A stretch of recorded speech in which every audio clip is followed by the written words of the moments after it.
Friends, कैसे हैं? उम्मीद करता हूँ ठीक ठाक होंगे।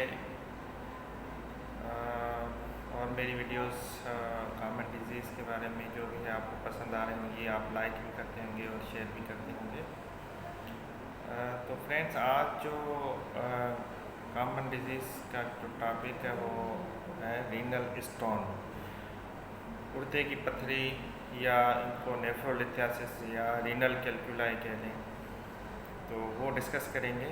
अब उसमें जो है वो ये डिस्कस करना है कि रीनल स्टोन है क्या, कैसे बनते हैं, काजेज़ क्या है उसके, पेशेंट जो आते हैं हमारे पास उसमें साइन सिम्टम, क्लिनिकल फीचर्स क्या होंगे, और कैसे उसको इन्वेस्टिगेट करेंगे और उसकी ट्रीटमेंट क्या है। तो फ्रेंड्स, ओपीडीज़ में, एमरजेंसीज़ में बहुत सारे पेशेंट्स ऐसे आते हैं। कभी कभी एमरजेंसीज़ में सीवियर पेन के साथ प्रेजेंट होते हैं, रिटेंशन ऑफ यूरिन के साथ प्रेजेंट होते हैं। तो फ्रेंड्स, अब रीनल स्टोन है क्या, कहाँ से बनते हैं ये? जब हाँ, आप सबको पता है कि किडनी है जो है हमारा, जो है वो एज ए फिल्टर काम करता है। बहुत सारे फंक्शन हैं, रेगुलेशन ऑफ ब्लड प्रेशर है, ब्लड प्रोडक्शन है, एरिथ्रोपोइटिन बनता है, और साल्ट और वाटर जो है वो उनकी मेंटेनेंस, इलेक्ट्रोलाइट मेंटेनेंस करता है। तो अब जैसे कुछ प्रॉब्लम हुआ या जो है फंक्शंस किडनी के डिस्टर्ब हुए किसी भी वजह से, जिसकी वजह से साल्ट और मिनरल्स की डिपोजिशन होना शुरू हो जाए किडनी में, तो फिर रीनल स्टोन बनना शुरू होते हैं। मोस्टली जो है वो मिनरल्स जैसे कि कैल्शियम या यूरिक एसिड, इनकी जो है इम्बेलेंस हो जाए, इनकी एब्जॉर्प्शन कम हो जाए, तो ये डिपोजिशन हो जाती है किडनी में, फिर वो रीनल स्टोन बनते हैं। तो किस कंडीशन में बनते हैं, कौन सी ऐसी कंडीशन है जिस कोई वजह से, अब मोस्ट प्रॉब्ली हमारे यहाँ सबको पता है कि गर्मी ज़्यादा है और वाटर इनटेक बिल्कुल कम है। उसकी वजह से डिहाइड्रेशन कॉमन है। डिहाइड्रेशन की वजह से साल्ट और वाटर मिनरल्स डिपोजिशन हो जाती है किडनी में, या कुछ और डिजीज़ है जैसे गाउट है, या पैराथायराइड ग्लैंड होता है थायराइड के बिल्कुल साइडों में, उसकी ज़्यादती की वजह से, हाइपर पैराथायराइडिज्म की वजह से, ये काजेज़ हैं जिसकी वजह से ये किडनी स्टोन बनना शुरू हो जाते हैं।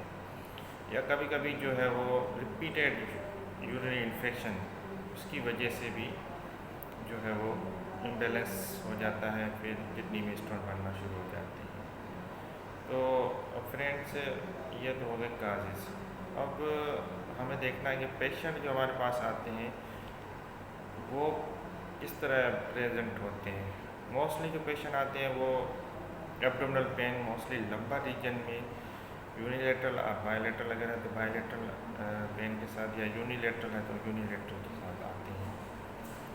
सीवियर पेन के साथ आते हैं।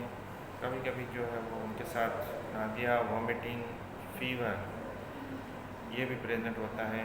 कभी कभी अगर स्टोन कहीं यूरेटर में या कहीं नीचे आके ऑब्स्ट्रक्ट कर रहा है तो फिर यूरिनरी रिटेंशन में आ जाते हैं पेशेंट, बिल्कुल ओलिगोयूरिया या एंड्यूरिया के साथ।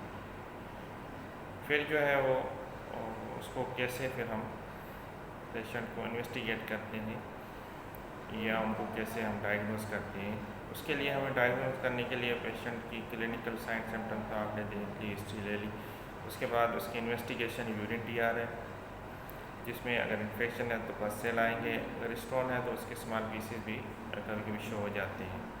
उसके बाद एक्सरे के यूबी या अल्ट्रासाउंड के यूबी करवाते हैं, किडनी, यूरेटर और ब्लैडर के यूबी। अगर उससे भी पता नहीं लगा तो फिर सीटी स्कैन या एमआरआई भी करवाना पड़ता है। लेकिन मोस्टली पेशेंट जो है वो एक्सरे से या अल्ट्रासाउंड से डायग्नोज हो जाते हैं कि रीनल स्टोन है। तो फ्रेंड्स, डिपेंड करता है पेशेंट की अब ट्रीटमेंट क्या है, कि उसमें ये डिपेंड करता है कि साइज़ क्या है और लोकेशन क्या है, किडनी में किस जगह है, किडनी में है, यूरेटर में है, ब्लैडर में है, तो डिफरेंट की ट्रीटमेंट है।